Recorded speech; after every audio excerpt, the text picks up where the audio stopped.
बाबा, आपने जीवन विद्या के अंतर्गत जीवन विद्या के एक स्वरूप को हम लोगों के सामने आपने प्रस्तुत किया, लेकिन आज की दुनिया व्यापार में, रोजगार में, यहाँ तक कि शिक्षा तंत्र में भी लाभ कमाने की तरफ दौड़ रही है, जिसको आपने लाभोन्माद, लाभ का पागलपन, ऐसा आपने नाम दिया। इससे विश्व में जो राजनीतिक, सामाजिक, आर्थिक जो समस्याएं उत्पन्न हुई हैं, उन समस्याओं का निदान इस लाभोन्माद से, लाभ के पीछे पागल होकर दौड़ने से नहीं मिलेगा, ऐसा आपका कहना है। तो इसके विकल्प के रूप में अगर इस पद्धति को मानव जाति छोड़ देती है, लाभ कमाने के चक्कर को छोड़ने के लिए सोचती है, तो उसका विकल्प क्या होगा? आपके मुंह से हम लोगों ने कई बार एक आवर्तनशील अर्थ चिंतन का स्वरूप हो सकता है, जिसके द्वारा अर्थ संबंधी, व्यापार तंत्र संबंधी सारी समस्याओं का समाधान मानव जाति को विश्व स्तर पर मिलेगा, ऐसा आपके मुंह से हम लोगों ने बार बार सुना। तो उस बात को जरा हम लोगों के सामने स्पष्ट करके समझाइए।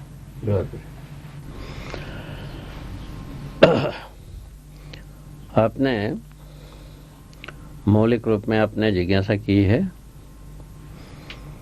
आपका जिज्ञासा सबका जिज्ञासा है एक प्रकार से। ये सच्चाई है, कोई चीज छोड़ करके कोई चीज पाया जाता है, कोई चीज निष्फल होता है, सफलता के लिए प्रयत्न किया जा सकता है। जो निष्फलता या दिशा विहीनता या लक्ष्य विहीनता, इस प्रकार की स्थिति में जो मानव फंस गया है, कुल मिला के लक्ष्य से भी वंचित हो गई है और दिशा से भी वंचित है। दिशा और लक्ष्य दोनों से वंचित होने के उपरांत जो इन दिशा और लक्ष्य के बीच में तो सारा योजना और कार्यक्रम होता है। हम इनमें कार्यक्रम का भी कहीं भी निश्चयता बन नहीं पाया। कार्यक्रम का निश्चयता तभी बन पाता है लक्ष्य स्थिर हो और दिशा निश्चित हो, तभी कार्यक्रम के निश्चय हो पाता है, जिसमें तात्विक रूप में विवेक सम्मत विज्ञान, विज्ञान सम्मत विवेक, दोनों का तालमेल एक संगीत के रूप में, गति के रूप में, तालमेल के रूप में हमको मिल जाती है। यही मुख्य बात है। अभी जो लाभोन्मादी अर्थव्यवस्था है, इसका यदि कोई लक्ष्य को खोजते जाएंगे, लक्ष्य कोई केवल संग्रह सुविधा, भोग अतिभोगी ही है, जिसका निश्चय होना ही नहीं है कभी। लाभोन्माद के आधार पर हम कुछ भी संग्रह सुविधा की बात सोचें, यही संग्रह सुविधा की तृप्ति बिंदु है, ऐसा कोई चीज हम पाते नहीं। इस धरती के छाती पर 700 करोड़ आदमी के आसपास निवास कर रहा है, सभी मिलकर के सिर कूट लें, चाहे कितने भी प्रयत्न कर लें, तो संग्रह सुविधा का तृप्ति बिंदु कोई भी एक आदमी या 700 करोड़ आदमी मिलकर के तैयार नहीं कर पाते हैं, तय नहीं कर पाते हैं और प्रमाणित नहीं कर पाते। यही दिशा विहीनता और लक्ष्य विहीनता का गवाही है। यदि लक्ष्य और दिशा दोनों स्थिर होती, निश्चित होती, तो हमारा कार्यक्रम भी निश्चित ही होती। यही हमारा फंसने का आधार है। इसको लाभोन्माद इसीलिए कहा, कभी भी तृप्ति नहीं होना है, किंतु हम सदा सदा के लिए हाय हाय के साथ जुटे ही रहना है। इसका नाम उन्माद बताया कि उन्माद हाय हाय की जो स्वरूप को मैंने देखा हूं या आप भी देख पाते हैं, वो यही है, दो एक जिसके पास है उसको दो चाहिए, उसी एक को बढ़ाते जाइए, 100, 1000, 1 करोड़, 10 करोड़, 1 अरब, 10 अरब, अंतविहीन संख्या लगाते जाएं, तो हाय हाय की विस्तार ज्यादा बढ़ता जाता है, कम होता नहीं। तो हाई हाई की विस्तार बढ़ा करके हम कौन सा लक्ष्य पा जाएंगे, कहाँ पहुंच करके तृप्ति पाएंगे, ये इसमें प्रश्न चिन्ह ऐसा बनता है। उसके बाद उससे संग्रह सुविधा हम पा भी जाएं, कुछ भी पा जाएं, उसका नियोजन भोग अतिभोग बहुभोग के सीमा में ही हो पाता है और कोई इसका गम्यस्थली है भी नहीं है।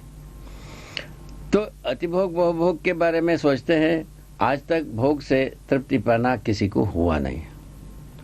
इन दोनों स्थितियों में हम, इन दोनों गवाहियों के स्थितियों में हम ये निष्कर्ष पाए हैं, ये उन्माद है और कोई कारण नहीं है। हम कोई निश्चय नहीं पाते हैं तो उन्माद नहीं तो क्या चीज़ है भाई। इस प्रकार की 700 करोड़ आदमी का 700 करोड़ आदमी जब उन्मादित होगा, इससे छुटाने वाला कौन है, कौन छुटाएगा भाई। ये एक बहुत बड़ी भारी संकट के रूप में प्रश्न है। इन प्रश्न को दूर करने के क्रम में ही ये अनुसंधान हुई। क्या अनुसंधान हो गया? कोई अनुसंधान का मतलब नहीं है कि कोई पहाड़ उतर गया, ऐसा कुछ नहीं है। हम क्या चाहते हैं? तृप्ति चाहते हैं, सुख चाहते हैं, निश्चय चाहते हैं, दृढ़ता चाहते हैं, निरंतरता चाहते हैं। यही सब कुल मिलाकर के वस्तु है। उसके पक्ष में अर्थव्यवस्था भी एक अंग है। ऐसी निश्चयता के लिए अर्थव्यवस्था भी एक अंग है। तो उस अर्थव्यवस्था के तहत में जो मैंने जो देखा है, तन मन धन रूपी अर्थ होता है। तन भी होगी, धन भी होगी, मन भी होगी। इन तीनों में से किसी एक को अलग करके अर्थशास्त्र होता नहीं। जबकि अभी तक हम पढ़ाए हुए अर्थशास्त्र यही बताया गया है, धन का विज्ञान। धन क्या पूछा? मुद्रा को बताया। मुद्रा को दो प्रकार से बताया, धातु मुद्रा और पत्र मुद्रा। अभी जो प्रचलन है पत्र मुद्रा की ही बात है। पत्र मुद्रा जो है ना, किसी छापाखाने में छपते ही है। अब छापने का तकनीकी और लोकव्यापीकरण हो चुकी है। इस ढंग से छापाखाने की काम शुरू हुई। अब इस ढंग से क्या होगा भाई, इसका क्या गवाही है? अभी 1-2 वर्ष पहले रायपुर में एक आदमी को, छापाखाना खोला हुआ आदमी को पकड़ के टीवी में सबको ट्रेनिंग देते रहे। ये कैसा छापा, क्यों छापा और छाप करके सही नोट कब तैयार किया, ये सब तो सिखाते ही रहे। इससे क्या पता लगता है? तो और भी कोई माने ग्राहक होंगे ही, कोई ना कोई सीखता ही होगा। इस प्रकार से हम सोचते, दिखाया क्यों? ये ना हो इसलिए ये सब दिखाया, किंतु उससे उसका परिणाम क्या होता है? परिणाम यह होता है 10 आदमी और हो जाता है। इसी विधि से हमारा जितने भी माध्यमों से जितने भी अपराधों का प्रदर्शन किया, वो सब एक के जगह में 1000 होने के लिए कारण बन गई है। हम सोचते हैं इसको रोकने के लिए मीडिया है, किंतु रोकने की जगह में ये विपुलीकरण होने के क्रम में प्रमाणित हो गई। बात यहाँ आ गई। इस ढंग से क्या हुआ, कुछ भी हम प्रदर्शित करते हैं, लोग उसको ग्रहण करने वाला बैठे ही रहते हैं। इसका मतलब भी हुआ। अब ये जो अर्थशास्त्र जैसी वस्तु जो स्कूल कॉलेज है ना, यूनिवर्सिटी वगैरह में, तो मैंने इसका शोध संस्थानों में जो इसकी कीर्ति गाई जाती है, तो धन का विज्ञान, पत्र मुद्रा और धातु मुद्रा और पत्र मुद्रा, चाहे हमारे पास कितने भी हो, उससे वांछित वस्तु जब नहीं मिलता है, वो मुद्रा से ना तो प्यास बुझ सकती है, ना पेट भर सकती है। इसीलिए इसको क्या माना जाए? प्रतीक मुद्रा, वस्तु का प्रतीक वस्तु। प्रतीक कभी भी, प्रतीक जो है ना, प्राप्ति होती नहीं है। प्रतीक प्राप्ति नहीं होती है। इसी सिद्धांत से ये मुद्रा स्वयं प्राप्ति नहीं है। प्राप्ति नहीं है, हम उसी को प्राप्ति मान के बैठे हैं। इस स्थिति में क्या किया जाए? इसी का नाम है पागलपन। ठीक है, प्राप्ति है ही नहीं है, प्राप्ति मान के हम डंका बचाए जा रहे हैं, नाचे जा रहे हैं। इसी का नाम है पागलपन। और क्या होता है? ये स्पष्ट हो गई। अब इसका निराकरण के लिए जो कुछ भी मैंने प्रस्तुत की है, तो तन्मन धन रूपी अर्थ का मतलब, धन का मतलब हमारा जो धन का तात्पर्य वस्तु से है। क्या वस्तु है भाई? सामान्य आकांक्षा संबंधी वस्तु, महत्वाकांक्षा संबंधी वस्तु। ये तो हर व्यक्ति को चाहिए ही। सामान्य आकांक्षा संबंधी वस्तु में आहार, आवास, अलंकार, उससे संबंधित सभी मने चाहिए ही, उपकरण चाहिए ही। और दूरश्रवण, दूरगमन, दूरदर्शन संबंधी वस्तु और उपकरण चाहिए ही, जिसको हम महत्वाकांक्षा संबंधी वस्तु कह रहा हूँ। महत्वाकांक्षा संबंधी वस्तु का व्याख्या और परिभाषा यही है। इस ढंग से हम हमारे आवश्यकता के वस्तुओं का निराकरण, एक स्पष्टीकरण हो जाता है। निराकरण स्पष्टीकरण के साथ हमारा आवश्यकी वस्तुओं का आता है। ये वस्तु ही है जो धन के रूप में हमारे पास है।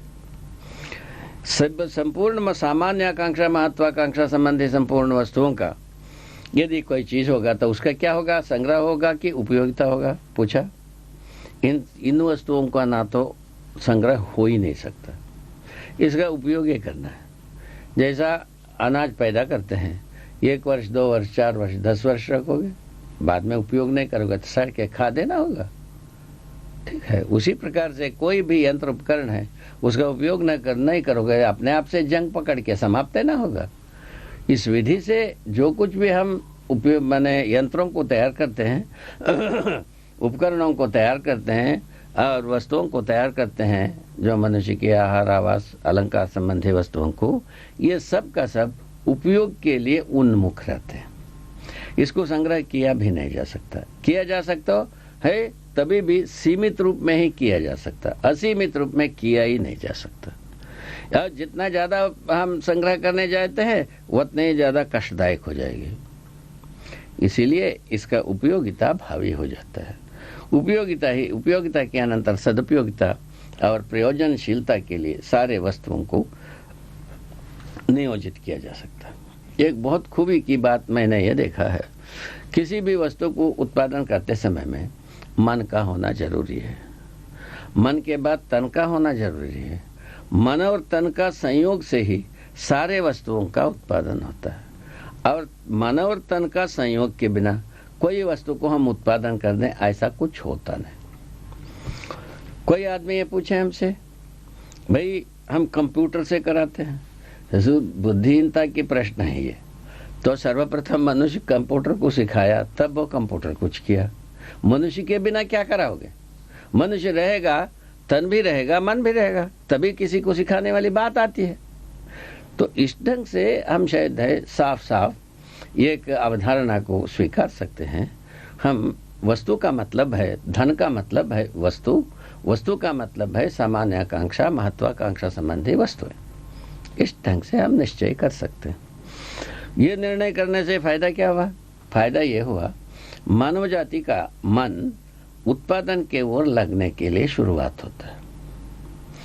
अभी इतना दिन तक अर्थशास्त्र का जो डंका बजा बजा करके हम मानव जाति की, कम से कम पढ़ा हुआ मानव जाति की उत्पादन प्रवृत्ति को निरर्थक या बिल्कुल उन्मूलन किए ही रखते हैं, वो बर्बाद किए ही रहते हैं। यदि बर्बाद नहीं करते हैं, उसके बाद और कोई स्पेशलाइजेशन वगैरह की बात करते हैं, उसमें उत्पादन कार्य प्रवृत्ति बर्बाद होते ही है। बर्बाद होने के पश्चात वो एक अच्छे आदमी बन गया। अच्छे आदमी बनने के पश्चात उत्पादन के बिना उनको सब कुछ चाहिए, सबसे ज्यादा उन्हीं को चाहिए। अब क्या करोगे? इस ढंग से उत्पादनहीन प्रवृत्ति प्लस उसकी संपूर्ण वस्तुओं को ज्यादा से ज्यादा पाने की इच्छा, ये दोनों मिलकर के संसार के साथ द्रोह, विद्रोह, शोषण होना भावी हो जाता है। इस ढंग से आदमी फंसा है। इससे मुक्ति पाना चाहिए। मेरे अनुसार मैं मुक्ति पाया हूं। हमको किसी को शोषण करने की जरूरत नहीं है, ना द्रोह करने की जरूरत नहीं, ना विद्रोह करने की जरूरत नहीं। परिश्रम से हम स्वयं अपने आवश्यकता से अधिक उत्पादन कर सकते हैं। मैं तो करता ही हूं। इसी ढंग से आप भी कर सकते हैं, दूसरा भी कर सकता है, सब कर सकते हैं। तो आवश्यकता से अधिक उत्पादन, आवश्यकता का जो निर्णय हुई, ये अभी जो आपने एक दस्तावेज बनाया है, उस दस्तावेज में ये बात बताई गई है, परिवार में ही आवश्यकता निश्चित होता है और कहीं ना व्यक्ति में होता है ना संसार में होता है। केवल एक परिवार में ही आवश्यकता का एक मात्रा स्थिर रूप में पता लगता है, निश्चित रूप में पता लगता है। उससे अधिक हम उत्पादन कर लिया तो हम समृद्धि का अनुभव करते ही हैं। इसी ढंग से मैंने अनुभव किया है। इस आधार पर मैं सोचता हूँ हर एक परिवार अनुभव कर सकता है। इसीलिए आवर्तनशील अर्थव्यवस्था का अध्ययन आवश्यक महसूस हुआ। उसका निश्चित रूप में उसको रचना दी गई और हिंदी भाषा में उसको लिखा गया और हिंदी भाषा में लिख करके उसको हिंदी संसार को देने गए और यही उसका प्रतिक्रिया मिली। हिंदी भाषा तुम्हारा वो जो है ना बहुत कठिन है, इस प्रकार की बात करने लगे और उसको नाकते फानते कूदते अंततोगत्वा भी इस जगह में आ गए हैं, शायद लोग गम्य हो जाए। इसको आप लोग शनै शनै निर्णय करेंगे और यदि लोक गम्य होता है इससे उपकार होगा और इससे कभी भी लोक का, संसार का, आदमी का, एक आदमी का, एक परिवार का, एक संसार का कहीं भी क्षति होने वाला नहीं होगा। तो उपकारी होगा, नहीं तो चुपे रहेगा। ये स्थिति की है ये शास्त्र। तो हमें यदि शोषण युद्ध से मुक्त होना है, द्रोह विद्रोह से बाज आना ही है। द्रोह विद्रोह से बाज आए बिना शोषण और युद्ध रुकने वाला नहीं है कहीं भी। जो राजनीति अपने मन से, जैसा कूटनीति के नाम से सबको अपना लिया है, तो इससे कहीं भी अमन चैन होने वाला नहीं। तो अमन चैन होने के लिए क्या चाहिए? तो हमारा आवर्तनशीलता, अर्थ का आवर्तनशीलता चाहिए। जैसा तन मन धन रूपी अर्थ का हम प्राकृतिक ऐश्वर्य पर नियोजन किया, वो नियोजन से उत्पादित वस्तु हमारा तन के लिए पोषण, संरक्षण, समाज गति का आधार बन गया। तो पुनः हमारा इसी समाज गति, पोषण, संरक्षण के आधार पर हम पुनः वस्तु को निर्मित करने योग्य हो। इस ढंग से यह आवर्तनशील है।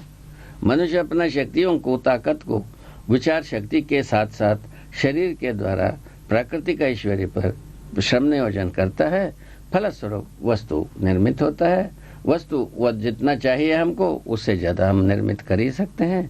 इस ढंग से हम समृद्धि का अनुभव कर सकते हैं। हाय हाय से मुक्त होने की बात यहाँ आता है।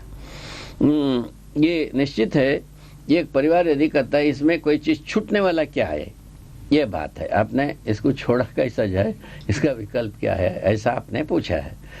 तो इसमें छोड़ने की कोई चीज़ नहीं आती है। हम पहले से हम तृप्ति चाह ही रहे हैं, सुखी होना चाह ही रहे हैं। सबसे खूबी ये है, हम तृप्त नहीं हो पा रहे हैं, इसीलिए तृप्ति के लिए जो उपाय खोजते ही हैं। उपाय खोजते खोजते तृप्ति का उपाय आता है तो अपनाते ही हैं। इसमें छोड़ने वाली कोई चीज़ नहीं हुआ। गलती को सही में बदलने की बात आई, ठीक है। अपराध को न्याय में बदलने वाली बात आई और युद्ध को सहअस्तित्व में बदलने वाली बात आई। द्रोह को सौजन्यता में बदलने वाली बात आई। विद्रोह को मैत्री में बदलने वाली बात आई। हम ये सब को स्वीकारते हैं और ये सब को नकारते हैं। आप भी नकारते हैं। अभी 700 करोड़ आदमी से आप पूछ लीजिए, द्रोह, विद्रोह, शोषण और युद्ध करना चाहिए कि नहीं करना चाहिए? सभी कहेगा नहीं करना चाहिए। वो कैसा ना करते हुए क्या करने पर ये नहीं होगा, वो बात हमको पता थी नहीं। उस सुविधा में पता लगाते हुए अभी अपने को पता लग गया। उसमें से एक आवर्तनशील अर्थव्यवस्था, अर्थ चिंतन, अर्थ विचार, अर्थ कार्य, ठीक है ना, ये मानव कल्याणकारी कार्य है, जिससे हाय हाय वाले अर्थकारी, अर्थव्यवस्थाकारी, अर्थ स्थापनाकारी जो जितने भी प्रक्रियाएं हैं उससे आदमी छूट सकता है। हाय हाय कोई चाहता नहीं। मेरे अनुसार कोई भी आदमी ये इसके लिए तैयार नहीं होता हम हाय हाय करते रहे। हाय हाय करते रहे माने पागल बने रहे, ऐसा कोई नहीं चाहता। पागल भी अपने पागलपन को स्वीकारता नहीं। जैसा पागल स्वस्थ होने के लिए इच्छा रहती है, वैसे ही आदमी में भी जो लाभोन्मादी अर्थव्यवस्था से आवर्तनशील अर्थव्यवस्था की आकांक्षा समाई है। समाई हुई बात को जागृत करने की बात। जैसा एक बीजा में वृक्ष समाई है अंकुर के रूप में, उसको जगाने की बात, ठीक है। तो हर मनुष्य में शुभाकांक्षा समाई है, उसको जगाने की बात है। वो जगाने के क्रम में आवर्तनशील अर्थव्यवस्था एक अविभाज्य स्वरूप है। उसका स्वरूप यही है, उसका मूल सिद्धांत तो श्रम नियोजन, श्रम विनिमय सिद्धांत। श्रम नियोजन तो पूरा का पूरा प्राकृतिक ऐश्वर्य पर ही होगा, यानी धरती के साथ ही होगा, हवा के साथ होगा, पानी के साथ होगा, और कहाँ होगा? श्रम नियोजन यही होगा। इसी में से हमारा महत्वाकांक्षा, सामान्य आकांक्षा संबंधी वस्तुओं को निर्मित करना है, निर्मित करते ही हैं। ये तो बात हम अपना लिए पा लिया है, किंतु इसमें तृप्ति पाना बना नहीं। तृप्ति पाना कब बनता है? हम आवर्तनशील अर्थविधि से चलते हैं, संग्रह सुविधा विधि से चल करके भी नहीं हुआ, और भोग अतिभोग भोग के आधार पर भी नहीं हुआ। ये कुल मिलाकर के मतलब तो ये नहीं होना स्वीकार नहीं है, किसी को भी होना स्वीकार है नहीं, कोई किसी को स्वीकार नहीं है। इसीलिए होना क्या चीज है? आवर्तनशील अर्थव्यवस्था ही होना है, वर्तमान है, प्रकृति सहज है, नियति सहज है, सहअस्तित्व सहज है। इसीलिए आवर्तनशील अर्थव्यवस्था को हमें पूरा अध्ययन करना चाहिए, कर्तलगत करना चाहिए, और अपने जीवन में चरितार्थ करना चाहिए, और अब स्वयं संतुष्ट होना चाहिए, और दूसरे की संतुष्टि के लिए हम स्रोत बनना चाहिए। बाबा, आदमी के बीच विसंगति की दुर्गति को देखकर कार्ल मार्क्स ने एक वाद दिया, साम्यवाद। उस साम्यवाद में पूंजी की उसने अपनी एक अवधारणा दी है, और उसको द्वंद्व के ऊपर उन्होंने आधारित किया है। इसलिए उस वाद को द्वंद्वात्मक भौतिकवाद ऐसा उसने नाम दिया। उसने ये सपना दिखाया कि मनुष्य के बीच जो दुर्गति का क्रम है आर्थिक विषमताओं के चलते, उसकी निवृत्ति इस साम्यवाद के द्वारा एक राजनीतिक व्यवस्था के अवतरण से संपन्न हो पाएगी। पिछले 70 वर्षों में साम्यवाद को 2/3 संसार ने स्वीकार किया, उसके ऊपर गहरे प्रयोग हुए। उसकी वजह से करोड़ों आदमियों ने बहुत सारी यातनाओं को भी उस स्वर्ग के उतरने के आशा के वशीभूत होकर उसको झेला भी। लेकिन अभी हमने देखा कि साम्यवाद सारी धरती में कम से कम प्रयोगात्मक रूप में तो बहुत बुरी तरह से असफल हो गया। हम लोगों ने और विश्व के इतिहास ने इस बात को साबित कर दिया कि द्वंद्व जो है आदमी के जीवन में सुखी होने का आधार नहीं बनता है। ऐसी स्थिति में आपके मुंह से जो हम लोगों ने कई बार सुना, व्यवहारात्मक जनवाद, इसके द्वारा आप मानव के बीच संबंधों को और मानव के बीच खड़ी होने वाली विसंगतियों को, समस्याओं को दूर करके समाधान तक पहुंचाया जा सकता है। ऐसा आपने बार बार कहने की कोशिश की है। इस व्यवहारात्मक जनवाद को, जो कार्ल मार्क्स के द्वंद्वात्मक भौतिकवाद का विकल्प साबित हो सकता है, उसके स्वरूप को जरा स्पष्ट करके समझाइए। बहुत अच्छी बात आपने पूछी है। यद्यपि जो दस्तावेज अभी अपन तैयार किए हैं, इस मुद्दे पर चर्चा हो चुकी है। जो द्वंद्वात्मक भौतिकवाद का परिकल्पना यह है, जो कुछ भी काम चल रहा है खींचातानी से चल रहा है, एक दूसरे के बल को परस्परता में प्रयोग करने के आधार पर चल रहा है, ऐसा अवधारणा है उसका। और छोटी सी व्यवहारिक भाषा ये है, आपके साथ मेरा बल प्रयोग होता है, आपका बल प्रयोग मेरे साथ होता है, इसीलिए दोनों का काम चलता है, ऐसा सोचा जाता है। दोनों का विकास होता है या एक का नाश होता है, एक का विकास होता है, ऐसा सोचा जाता है। इसी आधार पर बल जो बलवान होता है वही रहने योग्य वस्तु है, बलहीन रहने योग्य वस्तु नहीं है, ऐसा माना जाता है द्वंद्वात्मक भौतिकवाद के अनुसार। भला तो मैंने जो अस्तित्व में देखा है, अस्तित्व स्वयं में कोई खींचातानी नहीं है, एक दूसरे का बल प्रदर्शन नहीं है, और ये सब बल संपन्नता की बात है। प्रत्येक एक अपने में बल संपन्न होने की स्थिति को मैंने देखा है। एक परमाणु अंश भी बल संपन्न है, परमाणु भी बल संपन्न है, अणु भी बल संपन्न है, अणुरचित रचना भी बल संपन्न है और परमाणु ही भौतिक क्रियाकलाप के रूप में भी अवतरित है और सही परिवेशों को, सही परिस्थितियों को पा करके। तो सही परिवेश परिस्थिति का मतलब इतने ही है, ब्रह्मांडी परिस्थितियाँ और स्वयं के वातावरण, जो कुछ भी, जो एक धरती है, एक धरती के इसमें सतह में जो कुछ भी वस्तुएं हैं, ये एक दूसरे के लिए वातावरण हो जाते हैं। इस ढंग से ये सब अनुकूल होने की बात इसी विधि से आई। सभी बल संपन्न हैं, एक दूसरे के साथ आदान प्रदान के रूप में पूरकता विधि को संपन्न करने योग्य है, फलस्वरूप विकास है। ऐसा मैंने देखा है। तो भौतिकवादियों का नज़र में कैसी आई है, एक दूसरे के लिए खींचातानी है, एक दूसरे के ऊपर बल प्रयोग कर रहे हैं। जो बल प्रयोग में जो सफल हो जाता है वो रह जाता है, बल प्रयोग में हार जाता है वो मिट जाता है। ऐसा कुछ सोचते हैं। ये सोचने की बात रही है, अस्तित्व को देखने की बात सर्वथा नहीं रही। कुल मिला के अस्तित्व को समझ करके तो ये द्वंद्वात्मक भौतिकवाद लिखा नहीं जा सकता। और कल्पनाशीलता से यही है, हर व्यक्ति अपने अरमान अहमता को बढ़ाना चाहता है, बुद्धिहीनतावश अथवा अज्ञानतावश अथवा मूर्खतावश। ये कुछ ना कुछ तो उसका नाम होगा ही, जो जिसको अच्छा लगता है वही नाम रख ले। तो अंततोगत्वा बुद्धि की ही बात आती है। बुद्धि सटीक प्रयोग ना होने का फल में ही हम ऐसा कुछ सब सोच लेते हैं। हम भर रहेंगे, बाकी सब मिटेगा।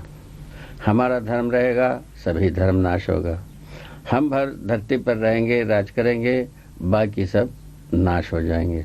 इस प्रकार की हल्ला, दंगा, नारा, ये सब तो हर दिन सुनने को मिलता ही है।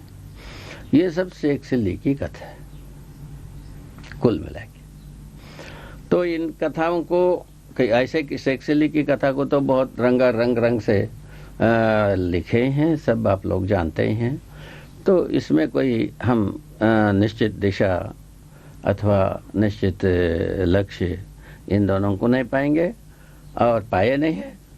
इसका गवाही यही है, अभी तक तो हम निश्चित लक्ष्य पाए ना निश्चित लक्ष्य पाए। दोनों नहीं पाने के आधार पर ना हम निश्चित कार्यक्रम पा पाते हैं। दिशा और लक्ष्य निश्चित होने के बाद ही निश्चित कार्यक्रम की बारी आती है। ये मैंने सटीक देखा है और इसको हम अध्ययन कराता हूँ। जो अध्ययन करना चाहते हैं उनको सटीक अध्ययन कराते हैं। तो ये हमारा हर दिन की रोजमर्रा की काम है। इसमें आपका किसी का हम बहुत बड़ी भारी एहसान कर रहा हूँ ऐसा भी बात नहीं है, मैं कोई उपकार कर रहा हूँ ऐसा भी बात नहीं है। हमारा ये काम है। जैसा हवा का काम अपना करता ही है, उजेला का काम अपना करता ही है, पानी का काम अपना करता ही है, धरती का काम अपना करता ही है, ऐसे ही मेरा काम करना ही है शायद, और दूसरा कोई कारण नहीं। ये हम अपने में दृढ़ विश्वास मुझ में समाई हुई है। अभी तक मैं जितने दिन, जितना क्षण, जितना कार्य कर पाया, हम इसी अवधारणा और इसी उद्देश्य लेकर के किया हूँ।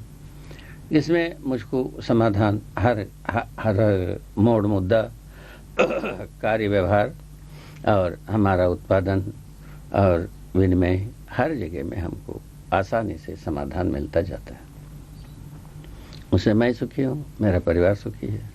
बात इतनी ही, छोटा सा बात। तो मेरा ऐसा देखना है, मेरा आंखों में ऐसा दिखता है, हर परिवार सुखी होना चाहता है, हर मनुष्य सुखी होना चाहता है, हर मनुष्य समझदार होना ही चाहता है, कोई आदमी मूर्ख होना नहीं चाहता है। किसी आदमी को हम पूछें तो मूर्ख हो, वो स्वीकारता ही नहीं। हम तो मूर्ख नहीं भाई, तो मूर्खता शायद है आप ही के पास होगा, ऐसा कह दे क्या, गालियां देगा। ये तो स्वाभाविक बात है। इसीलिए अस्वीकृत बात किसी को स्वीकृत नहीं है, मुझको भी स्वीकृत नहीं है। मूर्खता, खिंचाता नहीं मुझको स्वीकृत नहीं है, द्वंद्व मुझको स्वीकृत नहीं है, झगड़ा मुझको स्वीकृत नहीं है, द्रोह विद्रोह मुझको स्वीकृत नहीं है। तो कहते हैं भौतिकवादी, द्रोह विद्रोह के बिना कुछ हो ही नहीं सकता, इसीलिए द्रोह विद्रोह जम के करो कहते। ठीक है, ये बात हुई द्वंद्वात्मक भौतिकवाद की हसरत। उसके बदले में समाधानात्मक भौतिकवाद इसी नजरिया से लिखा हुआ है। जो कुछ भी अस्तित्व में है बल संपन्नता है, बल संपन्नता का उपयोग है, सदुपयोग है, प्रयोजनशीलता है। यही जागृत जीवन में होने वाली स्वाभाविक खुशबू इतनी है। उसको श्रम नियोजित करते समय में भी सदुपयोग की बात है और वस्तु को उपयोग करते समय में भी सदुपयोग की बात है। दोनों चीज आती है। इसको अपन तालमेल से जोड़कर हम अपने ही विवेक से, अपने विज्ञान से हम समाधान को पा सकते हैं। इसमें मुख्य मुद्दा यही है, तर्क की बात है। ये वाद का मतलब तो विज्ञान सम्मत यदि विवेक हो पाता है, विवेक का मतलब प्रयोजन, प्रयोजन विज्ञान सम्मत हो जाए और विवेक विज्ञान सम्मत हो जाए, विवेक सम्मत हो जाए। ये विवेक सम्मत विज्ञान, विज्ञान सम्मत विवेक। विज्ञान सम्मत विवेक का मतलब यही है वह जो प्रयोजनों को विश्लेषण करने योग्य हो जाए, तर्क। यदि प्रयोजनों को हम विश्लेषण कर नहीं पाते हैं तब तक हमारा तर्क अधूरा है। तो यहाँ भी हमने एक देखा विज्ञान संसार में, ये कहते हैं हम तर्क संगत भौतिकवाद पहले घोषणा किए हैं और पहले तर्क तो यही आता है, मैं क्या है, मैं क्या हूँ, मैं कौन हूँ, क्यों हूँ, और हमारा जो शांति अशांति, सुख और दुख ये कैसे निर्मित होते हैं, इससे हम पीड़ित क्यों होता हूँ, खुशी क्यों होता हूँ, ये इसका उत्तर विज्ञान से निकलता नहीं। और आज भी हम सोच ले, कल भी सोच ले। इसके लिए प्रयोग क्या किया भाई, एक ऐसा बनाया विरल वस्तु, उसको यदि नाक से सूंघाया जाए आदमी हंसने लगता है। ये भी देखा गया, किंतु आदमी हंसता नहीं है, वो विरल वस्तु भीतर जाने से बुद्धि भ्रमित होता है, हंसने लगता है। ऐसे दूसरे विरल वस्तु बनाया, उसको सूंघाया, रोने लगता है। तीसरे प्रकार की विरल वस्तु बनाया, सूंघाया, बेहोश हो जाता है। ये सब हमारा आंखों से देखी हुई बात है। यदि इसको हम यदि गवाही मानते हैं, गवाही मानने की बात अपने ही विचार की बात है, हमारे इच्छा की बात है। यदि इन चीज़ों को यदि गवाही मानते हैं, इससे हमको ये समझ में आता है मनुष्य ये तरल विरल वस्तु की संयोग से जो होता है वो मनुष्य नहीं है। स्वयं इस तरल विरल वस्तुओं को मूल्यांकित जो करता है वो मनुष्य है। मुख्य बात ये है, वो मूल्यांकित करने वाले मनुष्य को ओझिल कर इससे पीड़ित होने वाले मनुष्य को हम मनुष्य माने, हमारा बुद्धि को क्या कहा जाए। आप ही लोग नामकरण करेंगे, आप ही लोगों के लिए शोभा देता है। तो इस ढंग से लबराई से भरी हुई कथा है। ये किससे भरी हुई है? लबराई से। ये पक्का है। हम झूठ से कोई चीज शुरू करके सच्चाई को पा जाएंगे, ये कैसा हो सकता है? ये होना ही नहीं, इसीलिए नहीं हुआ। मेरा सोचना भी यही है। इतना तक प्रयास के बाद भी इतने लोग, इतना पैसा, इतना धन, इतना समय सब लगाने के बाद भी कोई सार निकला नहीं। ना सार नहीं निकलने से क्या, वाक्य में द्वंद्व है कि समाधान है परिशीलन के, समाधान है अस्तित्व में। अस्तित्व में नियति जो है, नियति क्रम है। नियति क्रम का मतलब है समाधान के ओर गतियां। नियति का मतलब भी है समाधान। समाधान नियति सहज है, इस बात को समझाने के लिए समाधानात्मक भौतिकवाद में प्रयत्न किया है। इसी के आधार पर व्यवहारात्मक जनवाद की बात है। मनुष्य जो इतना सुखी होना चाहते हैं, उसको हमने अच्छी तरह से परिशीलन की है। समाधान बराबर सुख, समस्या बराबर दुख। हर व्यक्ति अनुभव करके देखिए, जहाँ है वहीं देखिए, तो यही निकलेगा। मनुष्य सुखी होना चाहता है, इसीलिए समाधान चाहिए। समाधान कैसा होगा भाई? व्यवहार से होगा। व्यवहारात्मक जनवाद। व्यवहार में हम समाधानित होना है। व्यवहार में समाधानित होने के लिए क्या गवाही दिया, क्या मेरा अनुभव को मैंने सत्यापित किया? ये सत्यापित किया हम संबंध मूल्यांकनों को मूल्यांकन कर उभय तृप्ति पाते हैं, समाधानित होते हैं। यदि हम संबंधों को पहचानते नहीं हैं तभी भी समस्या से ग्रसित रहते हैं। मूल्यों को निर्वाह करते नहीं हैं संबंधों के अनुरूप तभी भी हम समस्या से ग्रसित रहते हैं। और मूल्यांकन करने के पश्चात उभय तृप्ति नहीं होता है तभी भी हम समस्या से ग्रसित रहते हैं। चारों स्थितियों में हम समस्या से ग्रसित हो जाते हैं। ये चारों होने से एक समाधान होता है। ये यदि एक दूसरे की ना जुड़ने के आधार पर एक समाधान के बदले में 4 समस्या आ गए। इस ढंग से आदमी समस्या से लदते गया है, लदते लदते कहीं भी लदबद हो गया है, पता ही नहीं है आदमी कहाँ है, समस्या इधर दिखता है, ऐसा हो गया। वो इसका गवाही है राजनीतिक समस्याएं अंतविहीन हो गई है, आर्थिक समस्याएं अंतविहीन हो गई है, सांस्कृतिक समस्याएं अंतविहीन हो गई है, शैक्षणिक समस्याएं भी अंतविहीन हो गई। ये ध्यान देने की बात है। ये चारों चीजें जब अंतविहीन समस्याओं को लद करके और गाड़ी में भर भर करके आदमी को ढक देता है, वो हर आदमी हर पीढ़ी समस्या के अंदर के दब के करता रहता है। उसी में आयु के अनुसार भड़बड़ाता है, तड़पड़ाता है, अंततः हरिहर हो जाता है।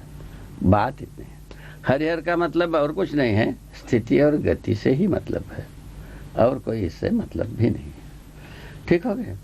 इस ढंग से व्यवहारात्मक जनवाद एक ऐसा प्रतिपादन है, व्यवहार से मनुष्य समाधानित होता है। व्यवहार से होने की व्यवहार जो है ना, हम 2 स्थिति में ही करते हैं। एक नैसर्गिक संबंधों में व्यवहार करते हैं और एक मानव संबंधों में व्यवहार करते हैं। नैसर्गिक संबंधों में कितने भी हम व्यवहार करेंगे, नियम नियंत्रण संतुलन के अर्थ में हम जितने भी काम करते हैं उसमें हम समाधानित हो जाते हैं। नहीं तो समस्या से ग्रसित होते हैं, जैसा अभी ग्रसित हो चुके हैं। तो हम बिना सूझबूझ के हम कुछ भी प्रौद्योगिकी कर्म किया, धरती का पेट फटा, फलस्वरूप हम अभी कष्टग्रस्त ही हैं और उन कष्टों का संख्या सब गिना चुके हैं। अब ये सब समस्या नहीं तो क्या चीज है, ये समाधान है।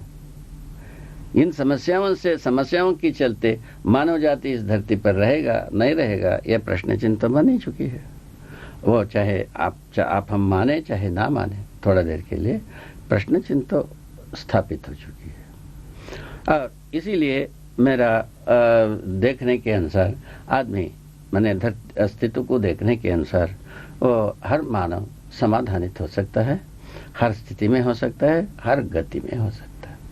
यही जो व्यवहारात्मक जनवाद में प्रतिपादन की बात है, उसका मुख्य बिंदु सार बिंदु यही है, समाधान मैंने संबंध, मूल्य, मूल्यांकन, उभय तृप्ति। इसी के चलते हर सर्वतोमुखी समाधान हमें मिलती है। अतः सर्वतोमुखी समाधान का मतलब आर्थिक विधा में मिलता है, आवर्तनशील विधि से, सांस्कृतिक विधि से मिलता है, मानव संचेतनावादी मनोविज्ञान से, मानव संचेतना से, अर्थात संज्ञानशीलता से। हम अभी संवेदनशीलता के चलते हम कुछ भी वांग्मय बनाए हैं, इसी के अंदर सब है, चाहे आदर्शवादी हो चाहे भौतिकवादी हो, कुल मिलाकर के इतने में कहीं से भी टटोल के देख ले, आपको यही मिलेगा। इतने के अंदर संवेदनशीलता के अंदर यदि व्यवस्था होना था, वो जीव संसार से जब बढ़कर मानव संसार की जरूरत नहीं रहा, क्योंकि संवेदनशीलता का सकल खटकर्म वो जीवावस्था में पूरा हो गई। मनुष्य की विशेषता मौलिकता इतनी ही है, ज्ञानावस्था की इकाई है। वह ज्ञान संज्ञानशीलता से ही अपने को प्रमाणित कर पाता है। प्रमाणित करने का मतलब समाधानित हो पाना। समाधानित होने का मतलब क्या है? सुखी होना, समृद्ध होना और वर्तमान में विश्वास होना, व्यवस्था में जीना और सहअस्तित्व को प्रमाणित करना। इस ढंग से व्यवहारात्मक जनवाद सर्वतोमुखी समाधान के अर्थ में प्रतिपादन किया। ये छोटा सा सार बात आपको बताने की इच्छा हुई, ये प्रस्तुत किया। बाबा, आज आदमी के लिए आदमी के बारे में सोचने की कोई निश्चित दिशा नहीं है। फ्रायड नाम का एक आदमी हुआ, उसने आदमी की तमाम गतिविधियों को, इच्छाओं को एक बिंदु पर केंद्रीभूत कर दिया और वो है काम, सेक्स। उसने कहा कि एक बच्चा अपने माँ का स्तन भी पीता है तो उसमें सेक्स है, उसमें काम है। वो विचारधारा, एक कहना चाहिए कि अधूरी और विकृत विचारधारा दुनिया में इस तरह से हावी रही कि आज पत्र में, पत्रिका में, साहित्य में तमाम तथाकथित बुद्धिजीवियों ने अघोषित रूप से और घोषित रूप से भी इसको स्वीकार ही कर लिया है। लेकिन हम देखते हैं कि उससे सारी दुनिया में आदमी के बाबत एक स्पष्ट और समाधानकारी चिंतन की दिशा या चिंतन का एक समाधानकारी परिणाम हमको नहीं मिला। आपके मुंह से बार बार हमने जीवन के बाबत एक शब्द सुना है कि मानव संचेतनावादी मनोविज्ञान, काम मनोविज्ञान, जिसको कि उनके परवर्ती और उनके साथ के लोगों ने भी इनकार किया। बड़ा विवादास्पद रहा, लेकिन चल तो गया ही है। तो ऐसा जो फ्रायड का काम मनोविज्ञान है, उसके बदले में इस मध्यस्थ दर्शन की रोशनी में आप जो मानव संचेतनावादी मनोविज्ञान की बात कहते हैं, वो किस तरह से उसको रिप्लेस करेगा, उसकी जगह पर एक दूसरी अवधारणा मानव जाति को सोचने के लिए, जीने के लिए प्रदान करेगा, जिससे आदमी सुख शांति को प्राप्त करे और एक इस मामले में, अपने मामले में, मानव के मामले में एक सही दिशा को पा सके। हाँ, ये आपने ऐसा प्रश्न प्रस्तुत किया है, यथार्थ में हर मनुष्य की उपयोगी है ये, मेरे अनुसार।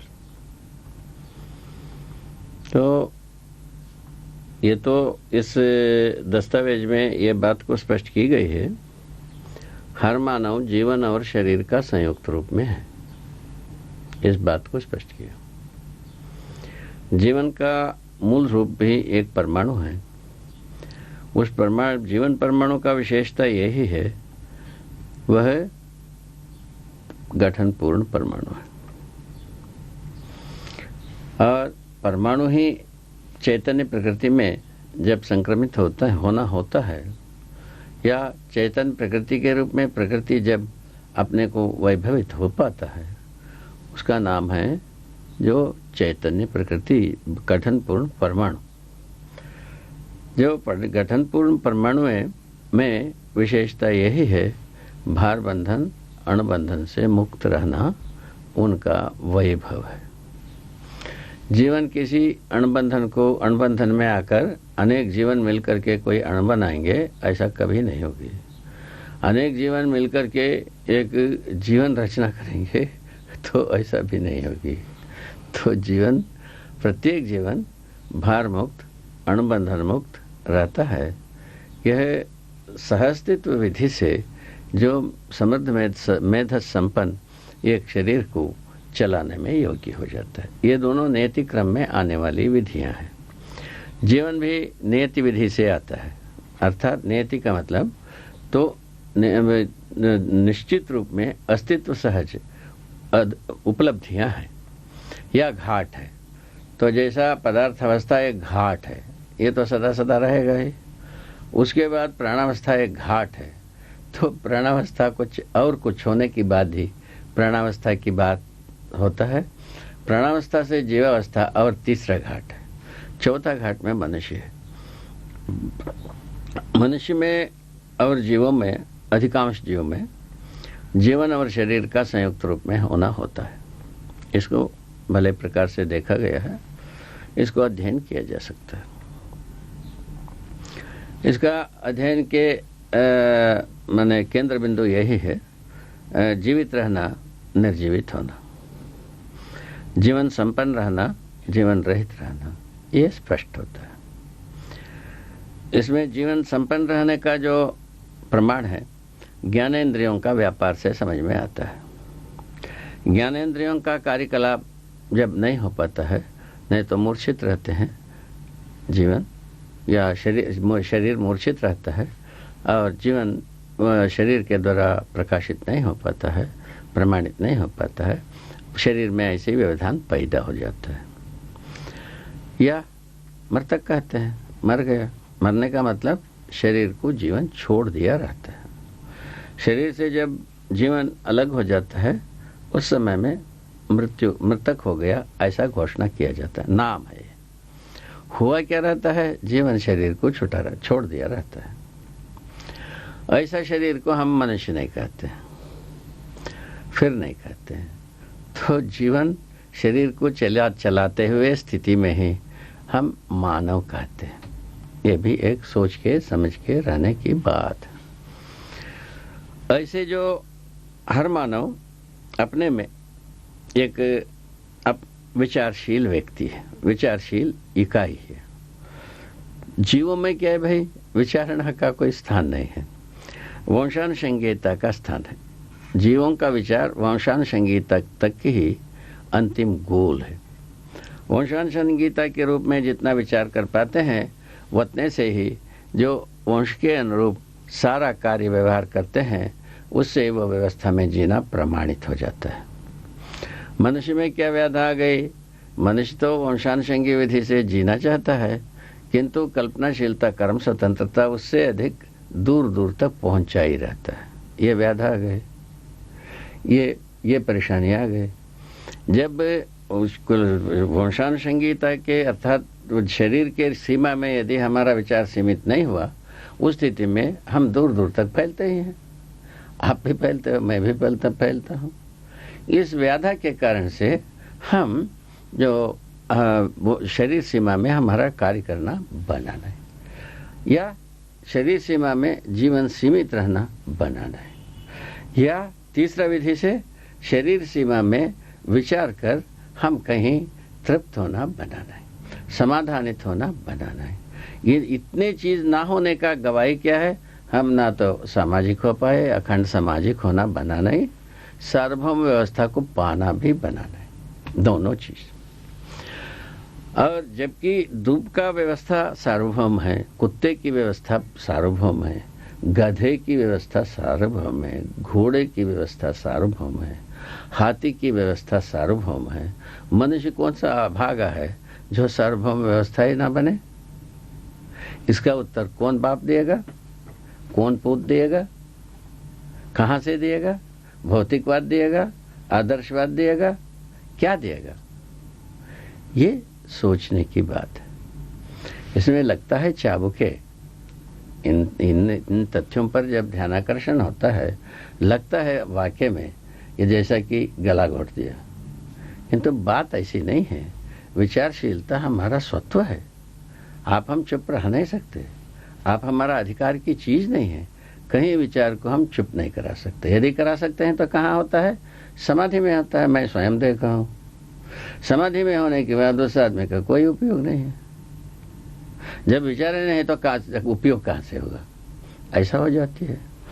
तो अस्तित्व में गधा, घोड़ा, कुत्ता, बिल्ली, मने धूप है ना, घास, भूस और लोहा, कंकड़, पत्थर और मणि, माणिक, सबका उपयोग है, एक दूसरे के पूरक है।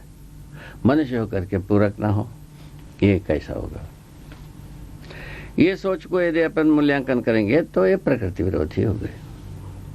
चुप होना माने प्रकृति विरोधी हो गए, नियति विरोधी हो गई, विकास विरोधी हो गई और जागृति विरोधी हो गई। चारों विधा से विरोध हो गया। और विरोध में समस्या पैदा होगा कि समाधान पैदा होगा? विरोध में सतत एक समस्या ही पैदा होगा। यही हुआ क्या उसका दृष्ट फल क्या हुआ? तो हमारे देश में जितने भी लोग इसमें समाधि के लिए प्रयत्न किया, पुरुष जाति ने किया, महिला भी किए हैं, इतिहासों में लिखा हुआ है किसी किसी का नाम, किंतु जितना संख्या में पुरुष जाति ने प्रयत्न किया उतना संख्या में महिला जाति ने नहीं किया। ये भी आकलित होता है। तो इन सारे प्रयोग मैंने समाधि का गवाही देने की बारी जब आई, कुछ लोगों ने गोलमोल विधि से समाधि की गवाही दी भी है, किंतु मैं समाधि पा गया हूं समाधि का यही फलन है, मैं इसको इसका प्रमाण हूं, ऐसा बोलना बना नहीं। ठीक हो गए। अब उसके बाद अवतारी पुरुष आ गए, अवतार वाले बात आ गए।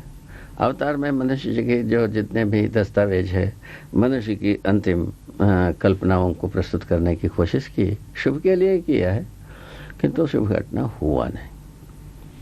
मतलब शुभ घटना का मतलब तो समाधान, समृद्धि, अभय, सहअस्तित्व ये प्रमाणित नहीं हुई। अखंड समाज, सार्वभौम व्यवस्था प्रमाणित नहीं हुई। हर मनुष्य समझदार हो गए, इस बात का सत्यापन भी हर मनुष्य करने योग्य हुआ भी नहीं। परंपरा में समझदार हो गए बिना ये बात सुख शांति संतोष होने वाली बात भी नहीं आती है। ये चीज को हम ध्यान में रख कर के हम असफलता की बात कह रहे हैं। और इसके विपरीत जो भौतिकवाद के अनुसार जिसको अमन चयन के बारे में बात कहा, तो संग्रह सुविधा को, उससे तो बात बना नहीं, वो भी हम असफलता की कगार में आ गए। अब तो असफलता को गिनाने की तो और कोई ज़रूरत भी नहीं है। सफलता का जो बात आती है वो मानव संचेतना से ही आती है। सफलता की बात, उसका सफलता का जो स्रोत है मानव संचेतना में ही रखी है। मानव संचेतना कहाँ रहता है? जीवन में रहता है, शरीर में नहीं रहता है। तो आपने जैसे बुद्धिमान मेधावी व्यक्ति की नाम दिया, फ्राइड नाम की व्यक्ति को, उनको जीवन से लेन देन है ही नहीं। उनको कब लेन देन रहा भाई? उनके व्याख्या में कहीं भी जीवन से लेना ही नहीं है। काम वासना से पीड़ित होने ही जीवन मानता है वो। यदि यही सच्चाई, वो पहले से ही कुत्ता बिल्ली में हो चुकी, मनुष्य की कौन सा जरूरत पड़ी थी? नीति में इससे भिन्न प्रकार की, जीव कोटि से भिन्न प्रकार की वस्तु को बनाने की क्या जरूरत है? ऐसा पूछा जाए तो इसका कोई लक्ष्य भी भिन्न है। ये एक तर्क, सामान्य तर्क निकलती है। वो भिन्नता क्या है पूछा तो उसमें ये निकल गया, सुखी होना। ठीक है, सुखी होने के लिए समाधानित होना, सीधा बात। समाधानित हुए बिना सुखी होना, ये 700 करोड़ आदमी एक भी आदमी प्रमाणित नहीं करेगा। समाधान के साथ ही समृद्धि होगी। समाधान को छोड़ करके हम समृद्ध हो जाएं, ये होगा नहीं। समाधान के बाद विपन्नता रहेगी, ये भी नहीं होगा। सर्वतोमुखी समाधान के बाद विपन्नता बनी रहेगी, ये भी नहीं होगा। समाधान के बिना हम समृद्ध हो जाएंगे, ये उचकने अलावा कुछ नहीं। जितना उचकेगा उतना ही गिरेगा। ये तो पता ही है, आपको पता है, हमको पता है, दोनों को पता है। इसीलिए इस पर अपने को विचार करने की जरूरत है। इस पर विचार करने पर हमें जो समझ में आई, मानव संचेतना का संपूर्णता जो होता है, यह व्याख्यायित हुआ है, मानव संचेतनावादी मनोविज्ञान में व्याख्यायित किया है, संज्ञानशीलता, संवेदनशीलता। संज्ञानशीलता में दो चीज होती है, जानना, मानना। संवेदनशीलता में दो चीज होता है जीवन में, पहचानना, निर्वाह करना। तो संवेदनशीलता का जितने भी प्रयत्न है, प्रवर्तन है, वो इंद्रिय मूलक विधि से होता है, जिसको इसी दस्तावेज में आपको काफी अच्छे ढंग से स्पष्ट करने की कोशिश की है। इंद्रिय संवेदना के मूलक जितने भी हम प्रवर्तन हैं, वो सबका सब क्या होगा? संवेदना मूलक ही हुआ, संवेदनशीलता मूलक ही हुआ। वो इंद्रिय संवेदना के आधार पर जितने भी हम निर्णय करते हैं, वो सामयिक ही होगा। जैसा हमको खाना खाना बहुत अच्छा लगता है तो खाते ही रहे, ऐसा होगा ही नहीं। सोते ही रहे, सोना अच्छा लगता है, सोते ही रहे, ऐसा भी ठीक हो नहीं सकती। ठीक है, या हम ऐसा करें, हम जो सदा हम सुनते ही रहें, ये भी नहीं होगा। सदा कोई चीज को सूंघते रहें, ये भी नहीं होगा। तो कहने की मतलब, कोई इंद्रिय व्यापार में ऐसा, पांचों ज्ञानेंद्रियों में ऐसा कोई क्रिया नहीं है जिसको हम सतत एक साथ ले जाएं। उसमें बारंबार बदलाव आवश्यक है। बदले बिना कोई आदमी निरंतर किसी भी इंद्रिय व्यापार में लिप्त नहीं हो सकता। ये कहीं के लिए रख दिया भाई, ये कहीं के लिए आ गए झंझट, ये दीवार कहीं के लिए आ गया, ऐसा पूछा जाए कि मानव को संज्ञानशीलता की ओर प्रवर्तित होना है, इसीलिए ये व्यवस्था है। ये कितना शुभद है। इसमें यदि निरंतरता होता तो आदमी की क्या जरूरत है, ठीक है। इसीलिए शुभद है ये। तो इसकी भंगुरता मानव जागृत होने के लिए घंटी है, मानव जागृत होने के लिए ये चेतावनी है, मानव जागृत होने के लिए ये प्रेरणा है, मानव जागृत होने के लिए ये दिशा है, मानव प्रेरित होने के लिए ये आशावादिता है। इतना चीज इसमें से उद्गमित हो मेरे लिए। भला या आपके लिए कब उद्गमित होगा, कब आप इसका सत्यापित करेंगे, आप ही सोचेंगे। इसका दायित्व आप ही की है। मेरे लिए ये सब आ गए, ये सब आ गया तो हम रोमांचित होना स्वाभाविक रहा। स्वाभाविक है भाई, ये अपने आप में कितना व्यवस्थित बात है। थोड़ा सा विचारशील होने से आदमी तो ये आगे विचार किया ही जा सकता है। ऐसा बना, उसके आधार पर ही हमने ये जो कुछ भी प्रयोग किया, जो कुछ भी किया, उसके बाद ये स्पष्ट हो गई कि संवेदनशीलता भंगुरशील है। तो हम निरंतर सुख चाहते हैं। संवेदनाओं के योग संयोग में हम सुख को भासते भी है, इसमें दो राय नहीं है। सुख भासता है, सुख की आभास प्रतीति अनुभूति होना है, वो होता नहीं है। हम सुख की अनुभूति के लिए तरसे पड़े हैं। हमारा प्यास जो है सुख की अनुभूति है। सुख अनुभव के बिना होता नहीं, अनुभव निरंतर होता ही है। अनुभव कहीं भी भंगुर होता नहीं है। इस आधार पर सुख की निरंतरता के लिए ये आवश्यक था। ये संवेदनाओं में भंगुरता की आवश्यकता सहज रहा। सहज विधि से ये व्यवस्था नियति विधि से प्रदत्त है। इस आधार पर हम इसका मूल्यांकन कर पाए।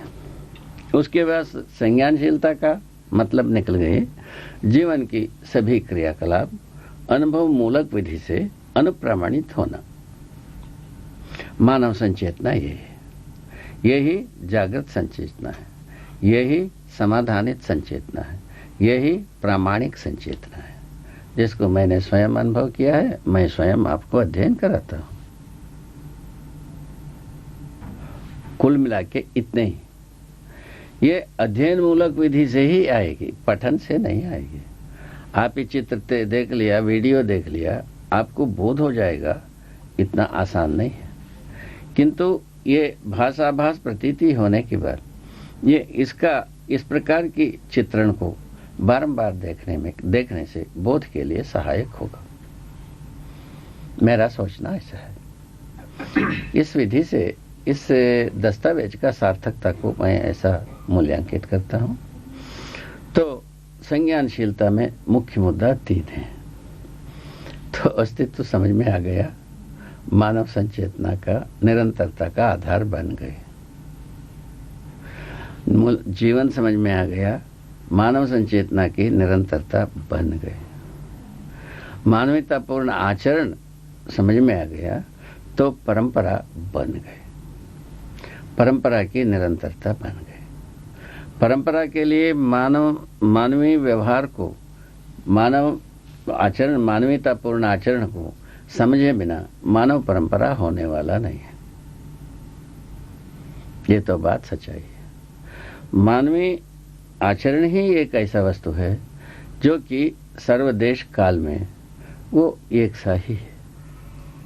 जैसा मानवतापूर्ण आचरण के बारे में इसमें कहा भी गई है, इसी दस्तावेज में, कि मूल्य चरित्र नैतिकता का संयुक्त स्वरूप आचरण है, मानवतापूर्ण आचरण है। चरित्र को बताया स्वधन, स्वनारी, स्वपुरुष, दयापूर्ण कार्य व्यवहार। दुष्चरित्र को क्या बताया? पर धन, पर नारी, पर पीड़ा और का जो कार्य व्यवहार है, इसको दुष्चरित्र बताया। ठीक है। तो दूसरा नैतिकता को बताया, तन मन धन रूपी अर्थ का सदुपयोग सुरक्षा करना नैतिकता है। और उसी को अनैतिकता को क्या बताया, क्या बात हो सकता है, तो तन मन धन रूपी अर्थ को दुरुपयोग करो और बर्बाद करो, ये ही अनैतिकता है। तो मूल्य के बारे में ये स्पष्ट किया है। संबंध मूल्य मूल्यांकन, संबंधों में मूल्य रहता ही है। वो हर व्यक्ति को हर जैसा संबंध समझ में आता है तुरंत ही मूल्य उदय होता है जीवन में। और जीवन में उदय होने वाले के लिए कोई ट्रेनिंग नहीं है, और संबंध के लिए ट्रेनिंग है, मूल्यांकन के लिए ट्रेनिंग है। तो वो निर्वाह के लिए भी कुछ हो सकता है, मूल्य के लिए कोई ट्रेनिंग नहीं होता है। इस आधार पर हम शैक्षणिक विधि से संबंध मूल्य मूल्यांकन उभय तृप्ति की मार्ग को प्रशस्त कर सकते हैं। किस आधार पर कि हमारा लक्ष्य स्थिर हो गई। क्या हो गए लक्ष्य, तो हमारा लक्ष्य है सुखी होना, ठीक है ना, जीवन लक्ष्य सुखी होना ही है। मानव लक्ष्य क्या है, समाधान समृद्धि अभय सहअस्तित्वशील होना ही है, सहअस्तित्व पूर्ण होना ही है। इसी लक्ष्य के लिए हम हर जगह में नैतिकता को जोड़ते हैं। नैतिकता इसी अर्थों में सार्थक होता है, नैतिकता इसी अर्थों में प्रयोजित हो पाता है, इसी अर्थ में हम सुखी हो पाते हैं। और मूल्य विधि भी ऐसे ही है। इसी अर्थ में हम मूल्य चरित्र नैतिकता को हम से तृप्त हो पाते हैं, उभय तृप्ति को पाते हैं, सुखी होते हैं। वही चरित्र में भी वही हाल है। दुष्चरित्र में दुखी होते हैं, अनैतिकता में दुखी होते हैं, है ना। और मूल्यों का यदि हम अनादर करते हैं, दुखी होते हैं। इस ढंग से मूल्य चरित्र नैतिकता को निर्वाह करना है, मानवीय आचरण है। ऐसे आचरण के लिए क्या चीज चाहिए, जरूरत है, अस्तित्व, जीवन और मानवतापूर्ण आचरण की ज्ञान की आवश्यकता। ज्ञान क्या चीज होता है, जानना। जानने के बाद मानना बहुत जरूरी है। जानने मानने के बाद ही मनुष्य को उसका तृप्ति बिंदु को तलाशने की बात बनता है। हम जानते ही नहीं है, मानते ही नहीं है, तो हम तृप्ति बिंदु का को तलाशेंगे, बताइए, ठीक है। तो दिल्ली को हम जानते हैं और मानते भी हैं, तब हम यहाँ से दिल्ली तक पहुँचने का कार्यक्रम बनाते हैं। हम जानवे नहीं करते हैं, मानवे नहीं करते हैं, हम कार्यक्रम कब बनाएंगे भाई, कौन बनाता है। तो उसी बात ही चंद्रमा को हम होना मान लिया, मानने के आधार पर जानने के लिए हम तैयारी कर ली, चंद्रमा पर पहुंच भी गए। चंद्रमा पर मनुष्य ने अपने पैर रखे, देखा भी और आया भी, यही सब घटनाएं हुई है। तो हमारे जानने मानने की तृप्ति बिंदु के लिए बहुत कुछ करते हैं। तो मुख्य रूप में करने की बात यही है। अस्तित्व समझ में आने से सह अस्तित्व समझ में आता है। सह अस्तित्व समझ में आने के फलस्वरूप हमारा जो व्यवहारिक चेतना अपने आप से प्रखर हो जाता है। फलस्वरूप मानवतापूर्ण आचरण आते ही निष्पन्न होता है। मनुष्य की जीवन से यह निष्पन्न होने लगता है, क्योंकि सुख ही मनुष्य का जीवन का अभिलाषा है और उसके आधार पर हो जाता है। ये कुल मिलाकर के मानव संचेतनावादी मनोविज्ञान में इस बात की पुष्टि की है। मानव संचेतनावादी मनोविज्ञान में और एक बात का पुष्टि दी है। जीवन में मैंने 120 क्रियाकलापों को हमने देखा है। इन 120 क्रियाकलापों को तो कैसा मन में कितना क्रियाकलाप होता है और वृत्ति में कितना होता है, चित्त में कितना होता है, बुद्धि में कितना होता है, आत्मा में कितना होता है, उसको स्पष्ट करने की कोशिश किया। इससे क्या प्रयोजन? इससे ये प्रयोजन, एक के बाद एक यदि पूरा होता है, माने आत्मा में जो क्रिया होने वाला समझ में मैंने सुनने में आया, वह समझ में आया, वो तृप्ति बिंदु के लिए अनुभव करना बनी जाती है। उसे दूसरों को बोध कराने की अर्हता आती है। तो दूसरों को बोध कराने के बाद ही हमारे संपदा का प्रमाण है। हमारा मूल संपदा समझदारी है। ये समझदारी का प्रमाण दूसरों को हम समझा दें, तभी हम समझदारी का धनी हो, ये प्रमाण होता है। उसी भांति हमारा यदि धन का भी माने धनी हैं, दूसरों को धनी बना दें, तब हम धनी होने का प्रमाण होता है। हम बुद्धिमान हो, दूसरों को बुद्धिमान बनाने में हमारा धन जो है ना प्रमाणित होता है। ठीक हो गई बात। इस ढंग से हम निरोगी हैं, दूसरों को निरोगी बनाने में हमारा धन प्रमाणित हो पाता है। इस ढंग से छोटी बात है ये।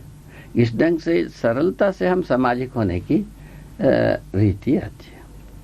वही चीज़ हम ये सोचने लग जाते हैं स्वास्थ्य के लिए हमारे पास कुंजी है, दूसरों को समझ में आना ही नहीं है, उसको दुरावा छुपावा लुकावा करके हम अकेले उसका स्वामी बने रहेंगे, हम अकेले इसको उपयोग करेंगे, उससे हम संग्रह सुविधा करेंगे। ये सब बातें यदि सोचते हैं, हम पुनः संवेदनशीलता में आ जाते हैं। संवेदनशीलता विधि में आए बिना संग्रह सुविधा अद्रोह विद्रोह की बात आता ही नहीं। इससे मनुष्य कितना पानी में है आपको समझ में आता है कि हम अभी संज्ञानशीलता के पास गए हुए नहीं किए। संवेदनशीलता के पास ना जाने का फल ही है जो गवाहित हुई है, जो कामोन्मादी मनोविज्ञान, भोगोन्मादी समाजशास्त्र और लाभोन्मादी अर्थशास्त्र, ये तीनों चीज़ गवाहित हो चुकी है, गवाही के रूप में रखी ही है।